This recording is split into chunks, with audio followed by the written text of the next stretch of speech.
एक बार पुनः आप सभी को मैं अपने यूट्यूब चैनल में स्वागत करता हूं। इसके पिछले वीडियो में हमने पौनद्वितिका के एक भाग के बारे में अध्ययन किया था, जिसमें हम लोगों ने 6 पद पढ़ा था। आज के इस वीडियो में हम लोग 7वें पद से अध्ययन करें। 7वां पद देखते हैं। इसमें राधिका जी पौनद्वितिका से कहती हैं, लज्जाशील पथिक महिला जो कहीं दृष्टि आए, होने देना विकृत वसना तो न तू सुंदरी को, जो थोड़ी भी श्रमित वह हो गोद ले श्रांति खोना, होठों की वो कमल मुख की मलानताएं मिटाना। अब इसका मतलब समझते हैं। राधिका जी पौनद्वितिका से कहती हैं कि जब तुम मेरा संदेश लेकर मेरे प्रियतम कृष्ण के पास जब जाना, तो अगर रास्ते में कोई तुम्हें लज्जाशील मतलब जो लज्जित होने वाली महिला, पथिक मतलब राही होता है, मतलब जो तुम्हें रास्ते में लज्जाशील महिला दिखे, कहीं भी तुमको अगर रास्ते में लज्जाशील पथिक राही या महिला लज्जाशील महिला अगर रास्ते में तुमको कहीं दिखे, तो होने देना विकृत वसना तो न तू सुंदरी को, तो तुम वहाँ पर अपना वेग थोड़ा सा धीरे कर लेना कि उस लज्जाशील महिला का वस्त्र अस्त व्यस्त ना हो। मतलब एक लज्जा है कि लज्जाशीलम स्त्रीम भूषणम, एक स्त्री का आभूषण उसकी लज्जा होती है। तो इसी के बारे में वो कहती हैं कि उसके तुम वस्त्र को अस्त व्यस्त मत होने देना।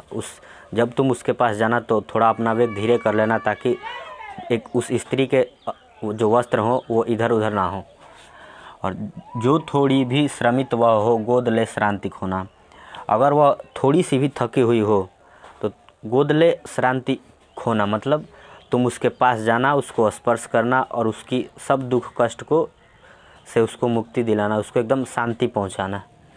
होठों की और कमल मुख की मलानताएं मिटाना, और उसके जो मुख होंगे, जो कमलवत रूपी मुख होगा, जो कमल के समान सुंदर मुख होगा, उसकी जो मलानताएं मतलब होता है जो उस पर मुरझायापन उसके चेहरे का होगा, उसके मुरझायापन को दूर करना और उसको खुशहाल बनाना। पूरे पद का एक बार अर्थ समझते हैं। राधा जी पौनद्वितिका से कहती हैं कि जब रास्ते में तुम्हें कोई लज्जाशील महिला दिखे, जब रास्ते में जब जाना तुम मेरे प्रियतम कृष्ण के पास, तो रास्ते में तुम्हें कहीं जो लज्जाशील महिला दिखे तो तुम उसके वस्त्रों को अस्त व्यस्त मत होने देना। वहाँ पे थोड़ी अपना वेग तुम धीरे कर लेना, और थोड़ा सा भी वो अगर श्रमित दिखे तो उसका जो दुख होगा उसको अपने शीतलता से ठंडक पहुँचाना, और जो उसके कमल मुख पे थोड़ा सा भी मुरझायापन हो तो उसको शांति और सुख पहुँचाना, और उसका जो मुख हो वो खिला हुआ कर देना। 8वां पद देखते हैं। इसमें भी राधिका जी पौनद्वितिका से कहती हैं कि कोई कलांत कृषक ललना खेत में जो दिखावे, धीरे धीरे परस उसकी कलांतियों को मिटाना, जाता कोई जलद यदि हो व्योम में तो उसे ला, छाया द्वारा सुखित करना तप्त भूतांगना को। इसका मतलब समझते हैं। तो राधिका जी पौनद्वितिका से कहती हैं कि जब रास्ते में तुम जाना तो कोई कलांत कृषक ललना, कलांत मतलब दुखी होता है, कलांत मतलब दुखी, तो कोई तुम्हें दुखी, कृषक मतलब किसान का, ललना मतलब लड़का या लड़की, तो कोई तुम्हें किसान का पुत्र जो दुखी हो, कोई अगर खेत में काम करते हुए तुम्हें दिखाई दे, तो धीरे धीरे परस उसकी कलांतियों को मिटाना। धीरे धीरे, परस मतलब स्पर्श करना होता है, तो धीरे धीरे उसे स्पर्श करना और कलांतियों को मिटाना मतलब उसको दुखों को मिटाना। तो राधिका जी पौनद्वितिका से कहती हैं कि अगर रास्ते में तुम्हें कोई किसान का पुत्र मिले, दुखी हो, जो खेत में काम कर रहा हो, तो धीरे धीरे तुम उसको स्पर्श करना और उसके दुखों को मिटाना। जाता कोई जलद यदि हो व्योम में तो उसे ला, जलद मतलब बादल होता है और व्योम मतलब आकाश होता है। और राधिका जी पौनद्वितिका से कहती हैं, जाता कोई जलद यदि हो व्योम में तो उसे ला।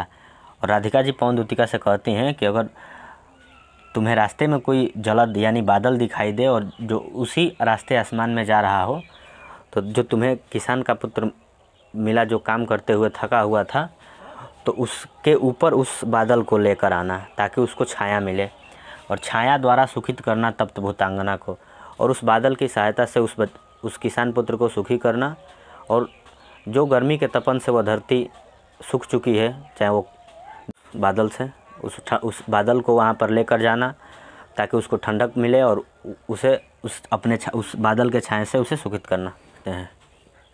इसमें राधिका जी पौनद्वितिका से कहती हैं कि जब तुम मथुरा पहुँच जाना, उसके बाद का वर्णन है देखते हैं। जाते जाते पहुँच मथुरा धाम में उत्सुका हो, न्यारी शोभा वर नगर की देखना मुग्ध होना। तू होवेगी चकित लख के मेरु से मंदिरों को, आभा वाले कलश जिनके दूसरे अर्क से हैं।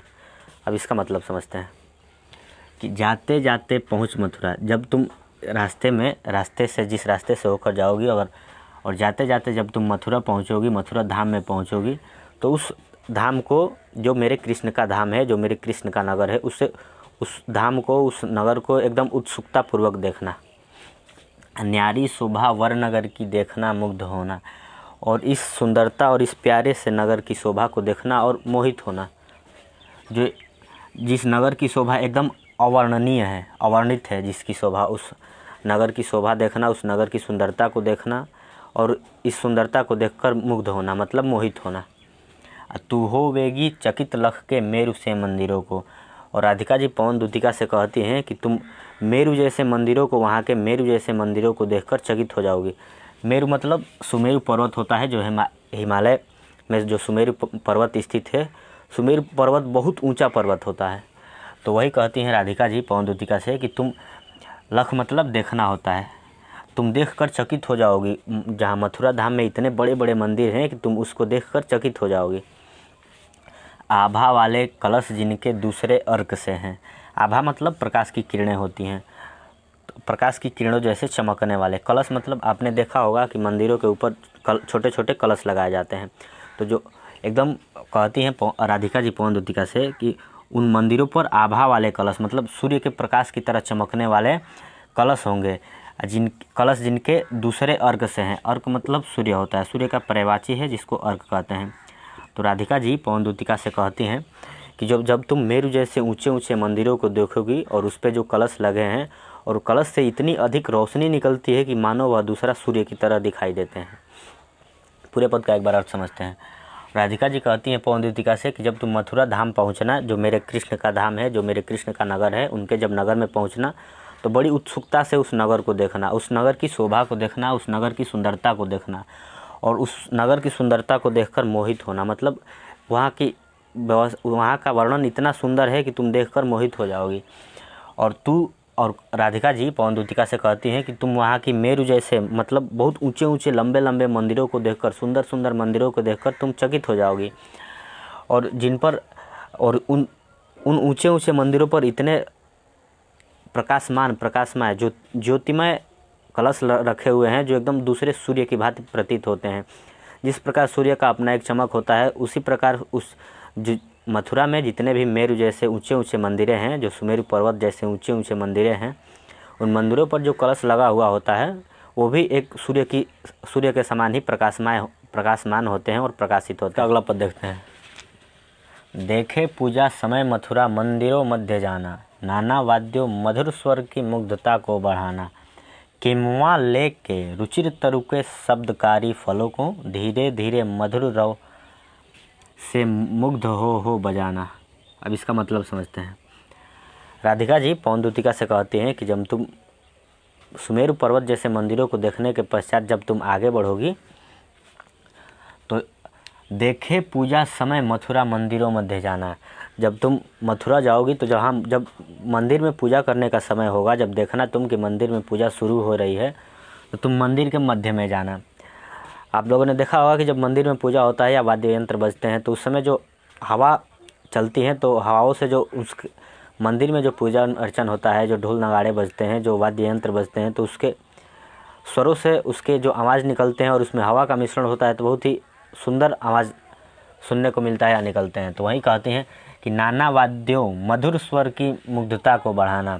और जो मंदिर में वाद्य यंत्र बज रहे हो, जो ढोल नगाड़े झाल वगैरह जो बज रहे हो, तो उसमें तुम घुल मिलकर उसकी मधुरता को और भी बढ़ा देना।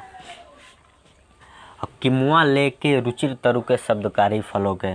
किमुआ एक संस्कृत शब्द हो, इसमें किमुआ का मतलब होता है या तो या तो लेके रुचिर तरु के शब्दकारी फलों के। रुचिर तरु मतलब अपनी इच्छा के अनुसार जो तुमको अच्छा लगे, तरु मतलब पेड़ होता है। तो राधिका जी पवन दूतिका से कहती हैं, या तो तुम जब मंदिर में पूजा हो तो उस समय उस मंदिर के मध्य में पहुंचना, और उसमें जो वाद्य यंत्र बज रहे हो उसमें तुम घुल मिलकर उसकी आवाज़ को और मधुर बनाना। या तो जो तुम्हारे मनपसंद जो तरु यानी पेड़ हो और जो के शब्दकारी फलों को, और शब्दकारी फल मतलब जो फल जैसे कुछ फल आवाज़ देते हैं, जैसे बांसी को है, जो बांस की झाड़ियाँ होती है उससे बांसुरी बनता है, आवाज़ देते हैं। या कोई फल होता है जो सूख जाता है तो उससे बजाने पर बजता भी है, जिसमें और जो उसके अंदर जो बीज होते हैं और जो फल जो सूख जाता है उसको बजाने पर बजता भी है। जैसे लौकी का फल ले लीजिए आप, चाहें और भी कोई फल है तो उससे बजाने से बजता है। तो वही राधिका जी कहती हैं पवन दूतिका से कि तुम अपने पसंद के अनुसार कोई फल लेना और उसमें बजाना। वो यहाँ पे अधिकतर वो बांसुरी का ही के बारे में ही कहती हैं कि जो बांस की जो झाड़ियाँ होंगी वहाँ तुम पहुँचना और उस बांस की झाड़ियों से अपने आवाज़ों से बांसुरी जैसा ध्वनि निकालना और धीरे धीरे मधुर रव के मुग्ध हो बजाना। और कहती हैं राधिका जी कि धीरे धीरे मधुर रव मतलब आवाज़ से, वो कहती हैं कि धीरे धीरे उस शब्दकारी फलों से यानी जो बांसुरी से उसको बजाना और मुग्ध हो बजाना मतलब उससे मोहित हो करके बजाना। अब इस पूरे पद का एक बार और समझते हैं। राधिका जी पवन दूतिका से कहती हैं कि जब भी मंदिर में कहीं पूजा हो, जहाँ मंदिरों में पूजा का समय हो, तो तुम उस मंदिर के मध्य में पहुँचना और उस मंदिर में जो वाद्य यंत्र बज रहे हों उस वाद्य यंत्र से के साथ घुल मिल कर उसकी आवाज़, उसकी मधुरता को तुम और बढ़ाना। नहीं तो अगर तुमको कोई शब्दकारी यानी आवाज़ देने वाले फल या पेड़ पौधे या झाड़ियाँ दिखे, यहाँ पर मुख्य तौर पे वो बांस की बांसुरी के बारे में बात करते हुए कहती हैं कि उससे तुम अपने हवा से यानी अपने तुम आवाज़ से उस बांसुरी को बजाना, उस बांस से उस बांसुरी को बजाना और मोहित होकर के उससे अच्छे अच्छे स्वर निकालना। अब अगला पद देखते हैं। तू देखेगी जलद तन को जा वहीं तदगत्ता हो, होंगे लोने नयन उनके ज्योति उत्तीर्णकारी, मुद्रा होगी वर बदन की मूर्ति सी सौम्यता की, सीधे सीधे वचन उनके सिक्त होंगे सुधा से। अब इसका मतलब समझते हैं। इसके पिछले पद में तो राधिका जी पवन दूतिका से मंदिरों के बारे में, उनकी मधुरता और कोमलता के बारे में देखने के लिए कह रही थी, और इस पद में राधिका जी पवन दूतिका से कहती हैं कि तू देखेगी जलद तन को। जलद मतलब बादल कैसा होता है, तो बादल श्याम रंग का होता है। तो कृष्ण के बारे में कहती हैं कि तू देखेगी जलद तन को, यानी तुम कृष्ण के, मेरे कान्हा के तन यानी शरीर को देखोगी। तू देखेगी जलद तन को जा वहीं तदगत्ता हो। तदगत्ता मतलब एकदम एकाग्रचित होकर एक टकी लगाकर देखना, मतलब तू देखेगी जलद तन को जा वहीं तदगत्ता हो। जब तू जाएगी और मेरे श्याम यानी मेरे कृष्ण को जब तुम देखोगी तो वहीं जा तदगत्ता हो, मतलब जाकर वहाँ एकांतचित एकाग्रचित होकर एकदम एकाग्रचित एक टकी लगाकर जब तुम उनको देखोगी। होंगे लोने नयन उनके ज्योति उत्तीर्णकारी। राधिका जी पवन दूतिका से कहती हैं कि होंगे लोने, लोने मतलब सलोने, सलोने शब्द का संक्षिप्त किया हुआ है इसमें। सलोने मतलब सुंदर, होंगे सुंदर नयन उनके, यानी जो उनकी आंखें होगी, जो मेरे कृष्ण की आंख होंगी वो बहुत सुंदर होंगी। उनके ज्योति उत्तीर्णकारी, और उनके जो मुखमंडल की प्रभा यानी जो उनके मुख की चमक होगी, जो उनकी आंखों की चमक होगी, उत्तीर्णकारी यानी मतलब प्रकाशमय होगी। मुद्रा होगी वर बदन की मूर्ति सी सौम्यता की। मुद्रा यानी जो उनकी अवस्था होगी, वर बदन की जो उनकी बदन मतलब शरीर होता है, बदन का मतलब शरीर होता है, और जब हिंदी में लेंगे वदन तो वदन का मतलब मुख होता है।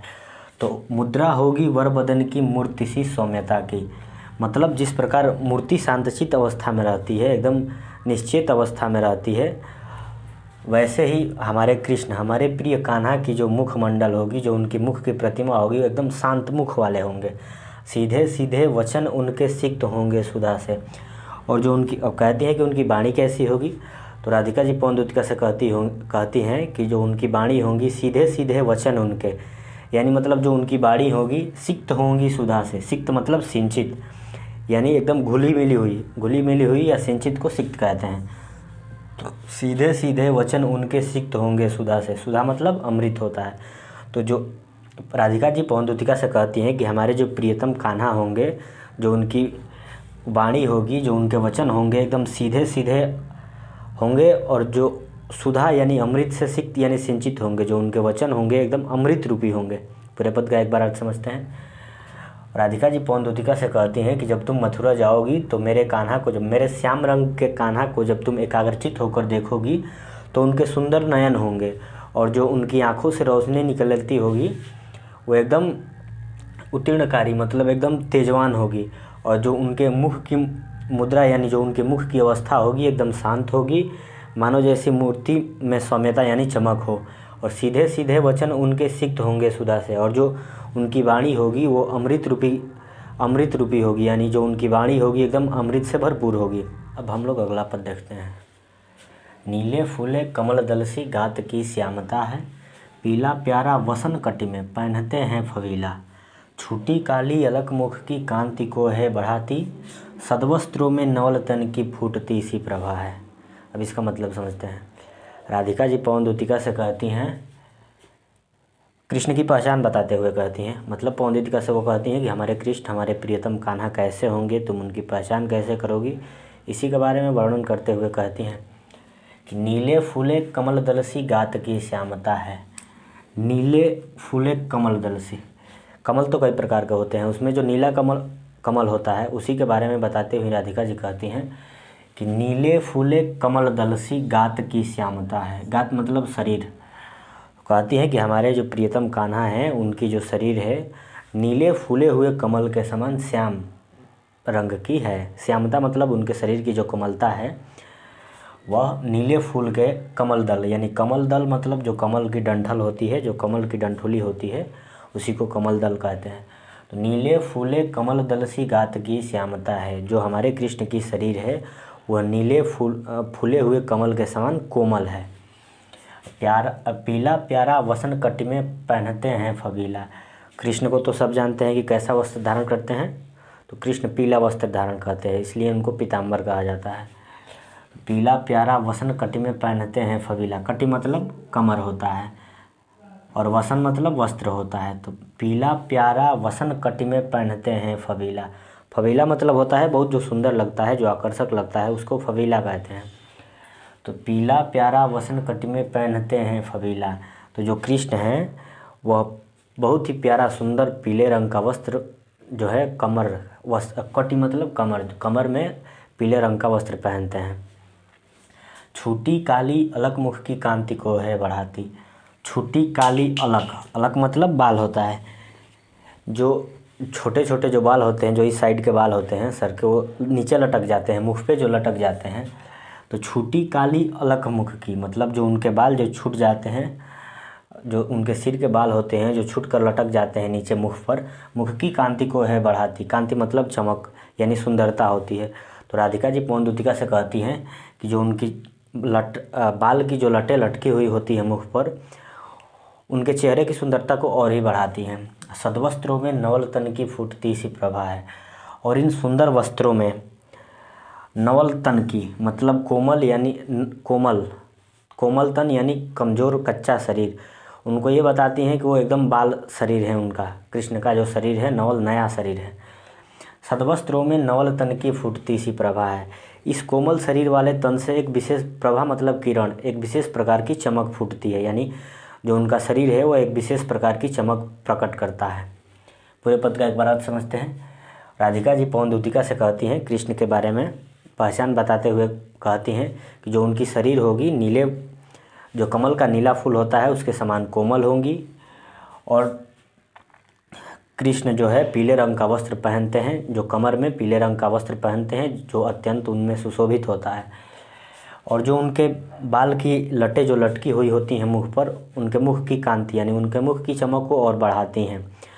और जो हमारे कृष्ण का जो नया कोमल शरीर है उस शरीर से हमारे कान्हा के शरीर से अत्यंत ही प्रभावशाली चमक निकलती हैं, यानी उनका जो शरीर है वह प्रभावशाली चमक प्रकट करता है। इसका अगला पद देखते हैं। राधिका जी पवन दूतिका से कृष्ण के बारे में परिचय कराते हुए कहती हैं, बताती हैं कि जब तुम मथुरा जाओगी तो मेरे कृष्ण कैसे होंगे, तुम उसे पहचानोगी कैसे। इसी के बारे में वर्णन करते हुए कहती हैं कि सांचे ढाला सकल वपु है दिव्य सौंदर्यशाली, सतपुष्पोषी सुरभि उसकी प्राण संपोषिका है, दोनों कंधे वृषभ वर से बड़े ही सजीले, लंबी बाहें कलभ करसी शक्ति की पेटिका है। मतलब समझते हैं कि सांचे ढाला सकल वपु है दिव्य सौंदर्यशाली। वपु मतलब शरीर होता है, सकल मतलब संपूर्ण, मतलब उनका जो संपूर्ण शरीर है, जो कृष्ण का संपूर्ण शरीर है मानो किसी सांचे में ढाला गया हो, इतना सुंदर है उनका शरीर। और दिव्य सौंदर्यशाली, और जो उनका सौंदर्य है एकदम दिव्य है, अलौकिक है सौंदर्य, अद्वितीय है, मतलब उनके सौंदर्य के आगे दूसरा कोई नहीं है। और उनका जो शरीर है मानो संपूर्ण शरीर किसी ऐसे सांचे में ढाला गया हो जो अत्यंत ही सुंदर हो। सतपुष्पोषी सुरभि उसकी प्राण संपोषिका है। सुरभि मतलब परागकण या भंवरे होते हैं।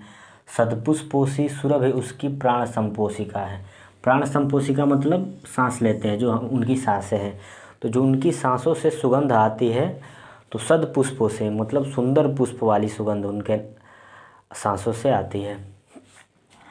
दोनों कंधों वृषभ वर से बड़े ही सजीले। जो उनके दोनों कंधे हैं, वृषभ मतलब बैल होता है, तो जिस प्रकार बैल के दोनों जो डील होता है बैल का, एकदम बैल की सौंदर्य को बढ़ाता है, ठीक उसी प्रकार जो उनके बैल के समान उनके दोनों कंधे बलवान हैं और सुंदर। सजीले मतलब सुंदर, उनके दोनों ही कंधे वृषभ के समान यानी बैल के समान हैं और दोनों ही बड़े सुंदर लगते हैं। लंबी बाहें कल्भकर्षी शक्ति की पेटिका है। जो उनकी लंबी बाहें हैं, जो कृष्ण की लंबी बाहें हैं, कलभकर मतलब हाथी का सूंड होता है। कलभकर मतलब हाथी का सूंड। जिस प्रकार हाथी का सूंड इतना बलवान होता है कि हाथी अपने सूंड से कुछ भी उखाड़ सकता है, कुछ भी कर सकता है, कितना से भी भारी पेड़ क्यों ना हो, चाहे कुछ भी क्यों ना हो, वो उखाड़ देता है या उसको अपने सूंड से उठा लेता है हाथी। ठीक उसी प्रकार जो कृष्ण की बाहें हैं, उनकी शक्ति की पेटिका है, मतलब उनकी भुजाओं में इतना बल है कि वो अपने भुजाओं से कुछ भी कर सकते हैं। पूरे पद का एक बार अर्थ समझते हैं। राधिका जी पौंदुतिका से कहती हैं कि जो कृष्ण का शरीर है वो एकदम दिव्य सौंदर्यशाली है, मानो जैसे किसी सांचे से उनके शरीर को ढाला गया हो। और जो उनकी सांस है, जो उनकी प्राण संपोषिका यानी जो उनके सांस है, उन सांसों से सुंदर पुष्पों की सुगंध आती है। और जो उनके दोनों कंधे हैं वो बैल के समान हैं, बड़े सुंदर लगते हैं। और जो उनकी लंबी बाहें हैं, वो उनकी शक्ति की पेटिका है, यानी जिस प्रकार हाथी का सूंड हाथी के लिए एकदम शक्ति प्रदान करता है, ठीक उसी प्रकार जो हमारे प्रियतम कृष्ण की बाहें हैं वो एकदम शक्ति की पेटिका हैं। आज के वीडियो में बस इतना है। इसके अगले वीडियो में हम इसके अगले पद के बारे में चर्चा करेंगे। तब तक के लिए स्वस्थ रहिए, मस्त रहिए और पढ़ते रहिए।